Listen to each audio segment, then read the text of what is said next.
엘리야 증후군이라고 하는 주제로 하나님의 말씀을 함께 은혜로 나누고자 합니다.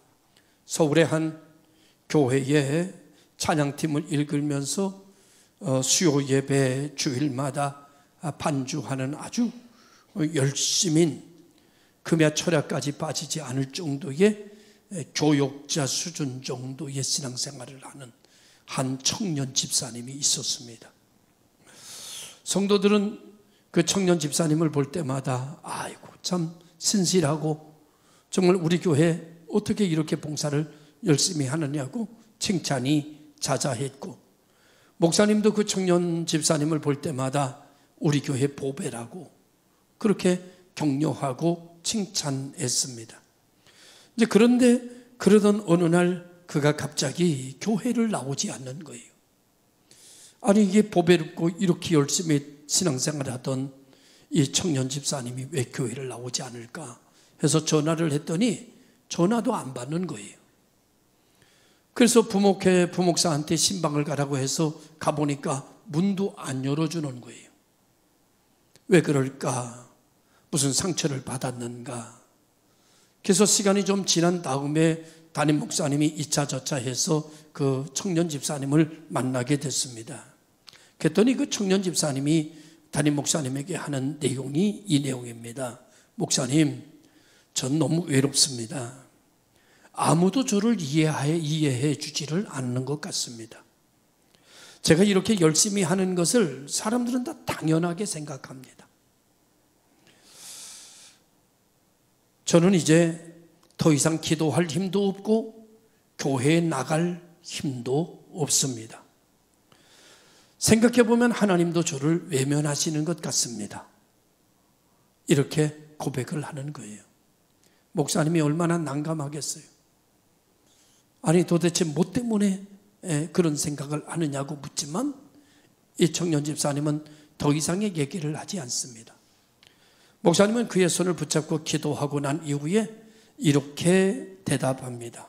집사님, 하나님은 집사님을 다시 찾아오실 것이고 집사님을 다시 일으키실 거라고 믿습니다. 그리고 교회는 집사님이 돌아올 때까지 기도하며 기다리겠습니다. 다음 주부터 당장 나와 그러지 않고 기다리겠습니다. 그리고 목사님이 기도하고 돌아옵니다. 그 후에 이 청년 집사님은 6개월이 지난 후에 교회로 돌아옵니다. 교회로 돌아왔을 때는 더 밝은 모습과 더 당당한 모습으로 더 열심히 있는 집사님으로 변화되어서 끝까지 충성하는 그런 집사님이 되었다는 이야기입니다.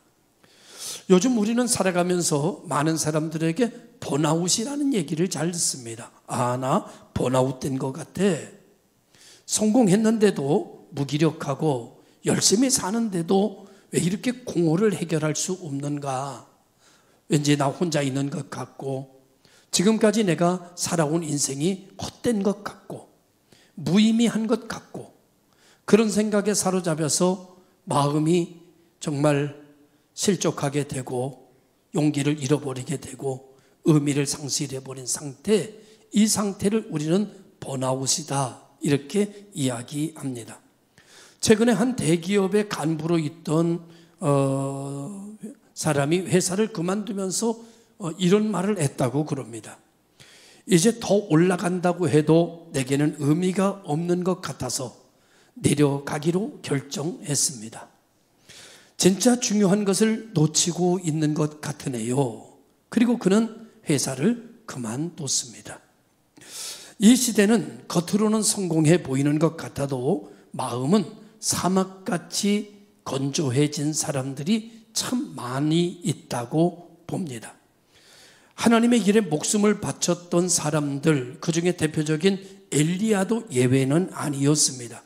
갈멜산에서 대승을 거두고 그 이후에 이세벨의 협박 한마디에 그만 무너진 선지자, 그래서 도망치듯 도망쳐서 브엘세바까지 도망가고 거기에 자기 사환도 남겨놓고 더 도망가서 홀로 로뎀 나무 아래서 고백하기를 여호와 하나님 넉넉하오니 지금 내 생명을 거두어 주시옵소서라고 말하는 엘리야의 모습을 우리는 오늘 보고 있습니다.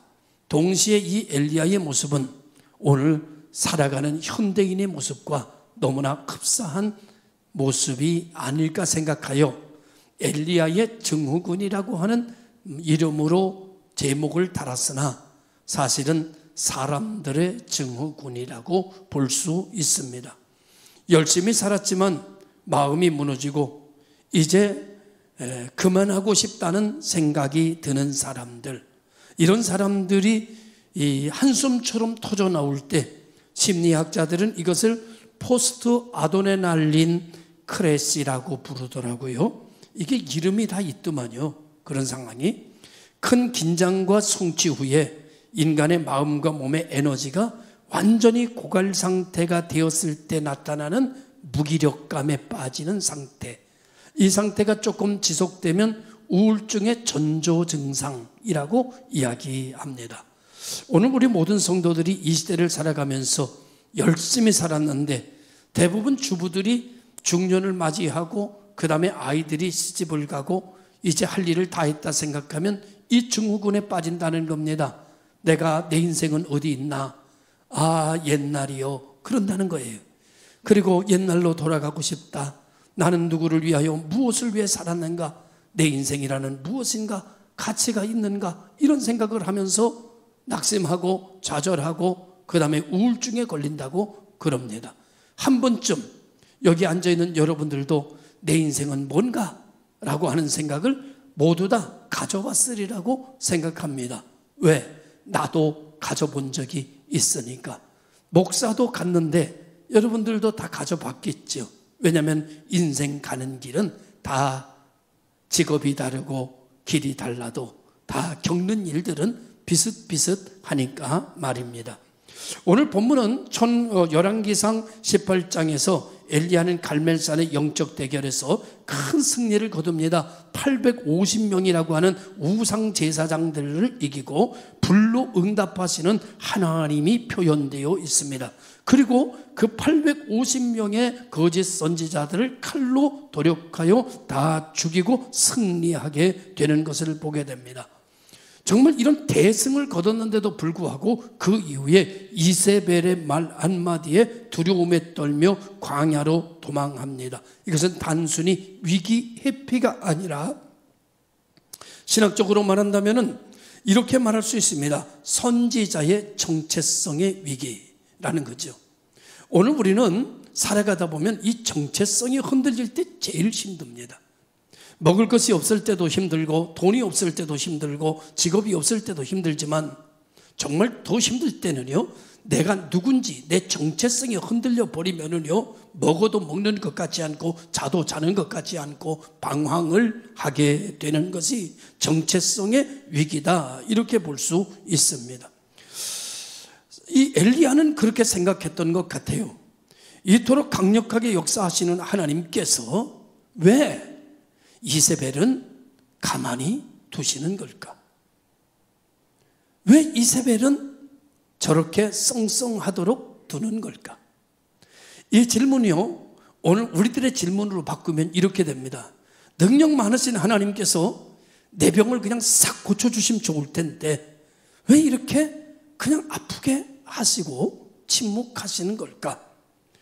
하나님 능력 많으신 하나님께서 나에게 축복하셔서 내 가난을 싹 사라지게 하시면 좋을 텐데 능력 많으신 하나님께서 왜 가만히 계시는 걸까? 이런 물음표가 우리 마음속에 톡톡톡 생길 때에 우리는 이 길을 가는 것에 대한 의미를 잃어버릴 때가 많습니다. 그러면서 이렇게 말하죠.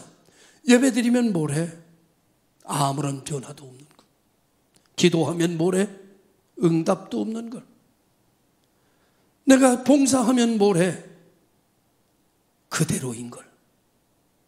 그러면서 우리는 하나님은 왜 가만히 계시는 거지? 정말 하나님은 나를 사랑하시는 걸까? 내가 이렇게 열심히 봉사하는데, 내가 있는 돈 없는 돈 다 해서 이렇게 헌금하는데 왜 하나님은 나를 축복하시지 않는 거야? 나는 이제 더 이상 예배의 의미를 잃어버렸어. 난 더 이상 기도할 의미를 찾지 못하겠어. 난 이제 더 이상 하나님을 믿고 싶지 않아.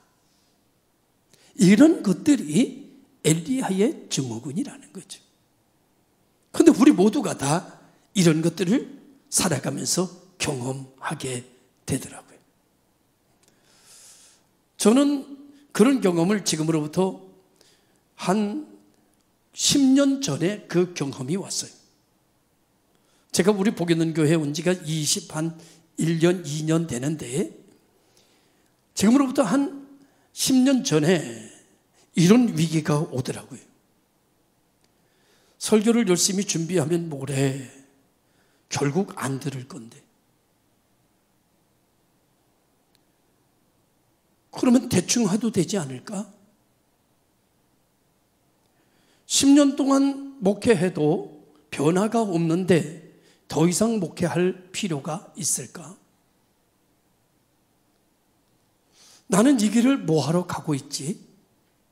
왜 하나님은 가만히 계시는 거야? 내 마음을 아신다면 뭔가 변화를 주셔야 되는 거 아닐까? 하나님은 나 혼자 뛰게 하고 구경하고 계시나? 나는 너무 힘든데, 나는 이 일 저 일로 너무 고통스러운데, 난 하루하루가 피가 마르는데 하나님은 왜 가만히 계시는 걸까? 그리고 왜 사람들은 변화되지 않는 걸까? 그리고 왜 우리 교인들에게 하나님이 막 축복하셔가지고 뭔가 액션을 취하게 하시면 얼마나 좋을까? 그런데 하나님은 왜 그러지 않으시는 거지? 앞으로 더 목회한들 무슨 낙이 있을까? 앞으로 더 한들 무슨 변화는 생길까? 10년 해도 안 되면 앞으로 안 되는 거 아닐까? 그러면 나는 여기서 그만해야겠다. 그런 생각이 찾아온 적이 있죠. 왜냐하면 여기 와서 참 많은 일들을 겪었거든요. 그러면서 생각이 그렇게 흘러가 버리더라고요. 그래서 당회의 장로님들에게 말했습니다. 더 이상은 못할 것 같습니다. 나에게 휴가를 주시든가 아니면 내 사표를 허락해 주십시오. 더 이상 목회를 못할 것 같으네요. 이대로는. 그래서 장로님들이 사표를 받을 줄 알았더니 장로님들이 휴가를 주시더라고요. 그래서 장로님들에게 휴가를 받고 제가 아내와 둘이서 프랑스로 배낭 하나 짊어지고 떠나갔습니다. 그리고 프랑스에서 시작되는 산티아고라고 하는 길을 둘이서 하염없이 걷기 시작했죠. 발톱이 빠지고 발에는 물집이 잡히고 밤이 되면 바늘로 물집에 실을 꽂아놓고 오늘은 내일은 더 이상 못 걷겠다. 내일 하루 여기서 더 머물자. 그리고 아침이 되면 또 걸을 수 있게 돼요. 또 걷고 또 걷고 또 걷고 또 걷고 그러다가 한 400km, 500km인가요? 걸었을 때입니다. 그때 마음도 지치고 몸도 지치고 모든 것이 다 지쳐서 어느 한 숙소를 알베르게를 딱 들어가려고 할 때 하나님께서 제게 찾아오셨어요.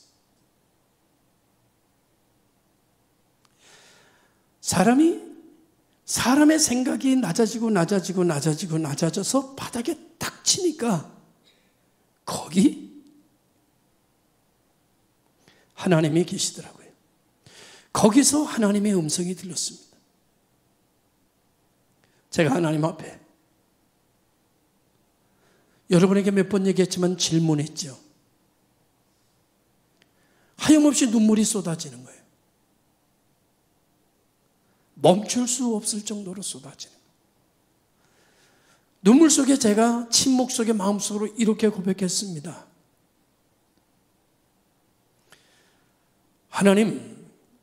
하나님은 I am that I am. 하나님은 스스로 계신 자를 아시는데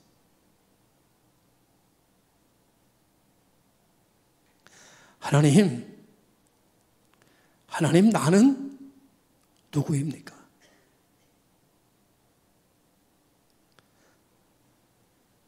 모세가 하나님 앞에 40년이 지난 이후에 찾아오신 하나님 앞에 질문하듯이 똑같은 질문을 마음속으로 쏟아댑니까?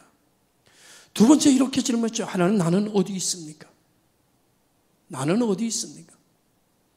그러면서 마음속에 주마등처럼 펼쳐지는 게 보이는데 이렇게 내 눈에 마음에 보이더라고요.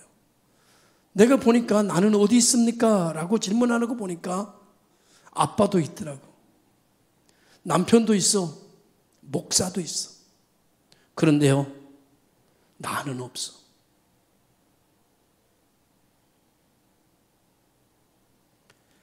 다 있는데 나는 없어. 하나님께 다시 질문한다. 나는 어디 있습니까? 나는 누구입니까? 왜 나는 없습니까? 두 번째군요. 두 번째로 나라고 하는 존재 앞에 나를 하나님이 세우십니다. 그때 깨달아진 게 내가 없으니까 기쁨도 없고 내가 없으니까 보람도 없고 내가 없으니까 아무것도 없었구나. 내가 있어야 기쁨도 있고 내가 있어야 보람도 있고 내가 있어야 삶의 가치도 있는데 나는 나를 돌보지 않았구나. 그리고 눈물이 쏟아지는 거예요. 그리고 한 번도 경험해 보지 못한 나 자신에게 그렇게 미안하더라고요. 나 자신이 이렇게 미안하고 나 자신에게 이렇게 미안하고 내가 나 자신에게 이렇게 매몰찼던 나였던 내 모습이 그때 보여지면서 하나님 앞에 기도하더라고요. 그러고 나 자신을 거기서 찾습니다. 그리고 잃어버렸던 첫사랑도 거기서 회복이 됩니다. 그리고 1시간 동안 통곡하며 울었던 자리에서 일어나면서 이렇게 하나님께 고백합니다. 하나님, 이제 할 수 있을 것 같아요. 다시 할 수 있을 것 같습니다. 이제 목회 다시 할 수 있을 것 같아요. 돌아가면 사랑 목회 할 수 있을 것 같아요. 이제 다시 이 길을 걸어갈 수 있을 것 같아요. 70세가 아니라 죽을 때까지라도 할 수 있을 것 같아요. 그리고 저는 교회로 돌아옵니다. 그 교회로 돌아온 난 이후에 코로나 기간도 있고 여러 가지 기간이 있고 교인들이 많이 떠나는 기간도 있고 몇 명 안 모이는 기간도 맞이합니다. 그러나 한 번도 낙심해 본 적이 없어요. 절망해 본 적도 없습니다. 안 된다고 생각해 본 적도 없어요. 그 이후 나는 기쁨으로 이 길을 걸어가고 있습니다. 잃어버렸던 사명을 다시 회복한 이후, 엘리야의 증후군을 극복한 이후, 삶의 의미를 다시 찾은 이후, 나는 1명 안에서도 소망을 보고 10명 안에서도 축복을 보며 그리고 그 많은 인원 속에서도 나는 하나님의 역사를 보고 있습니다. 하나님은 우리와 함께 계십니다. 하나님은 임마누엘 하나님이 되셨습니다. 오늘 이제 우리는 회피하는 그리스도인들이 아니라 이 증후군을 삶의 의미를 잃어버린 성도가 아니라 다시 삶의 의미를 회복해서 이제 이 길을 기쁨으로 감격적으로 살아가는 성도들이 되시기를 주의 이름으로 축원합니다. 저는 첫사랑은 회복되지 않는 줄 알았어요. 아무리 몸부림쳐도 안 됐으니까. 그런데 저는 거기서 첫사랑을 회복을 합니다.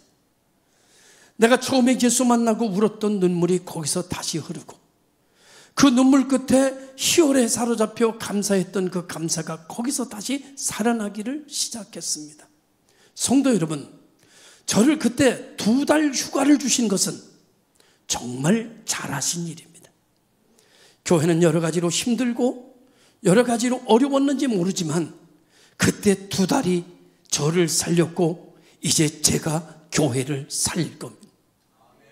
하나님께서 여러분들의 증후군도 여러분의 무의미한 인생도 싹 걷어가시고 삶의 의미와 가치로 가득 채워주시는 축복이 여러분에게 임하시기를 주님의 이름으로 축원합니다. 이제 우리 속에 있는 불신, 외로움, 실망, 이런 연민, 하나님의 일을 하는 사람들 치고 이것에 걸려보지 않은 사람 한 명도 없습니다. 열심히 신앙생활하는 사람들 다 이 증후군 속에 다 사로잡혀서 살 때, 몸부림칠 때 다 있었습니다. 그것을 극복했기에 여기 있고 그것을 이겨냈기에 지금도 이 자리에 있고 아직도 극복하지 못한 성도들은 극복하는 희망이 있기에 이 자리에 하나님이 세워주신 줄로 믿습니다. 여러분, 엘리야는 고립된 자아 속에 혼자 머물게 됐지만 번아웃 상태에 놓여 있었지만 그러나 이 무기력함을 극복하는 선지자가 되는데 무엇으로 이것을 극복하는가 하면은 하나님의 찾아오심으로 극복합니다. 우리는 우리 힘으로 극복할 수가 없어요. 그 극복할 능력이 안 돼요. 우리 생각합니다. 아내가 남편을 회복시킬 수 있다고 생각합니다. No. 남편이 아내를 살만나게 만들 수 있다고 생각합니다. No. 부모가 자식을 지킬 수 있다고 생각합니다. No. 자식이 부모를 살만나게 만들 수 있다고 생각합니다. No. 사람은 하나님만 회복시킬 수 있습니다. 하나님의 말씀이 그에게 임할 때에, 하나님의 말씀으로 우리를 어루만져 줄 때에 우리는 의미 없는 인생이 의미 있는 인생이 되고 가치 없는 인생이 가치 있는 인생으로 바뀌어지게 되고 예배 없는 인생이 예배 있는 인생으로 변화되는 역사가 일어나는 것을 오늘 성경은 우리에게 말씀해 주고 있습니다. 오늘 주님은 천군 천사를 통하여 로뎀 나무에서 삶의 의미를 끝나고 하나님 이해할 수가 없습니다. 왜 이세벨을 초대로 두시는 겁니까?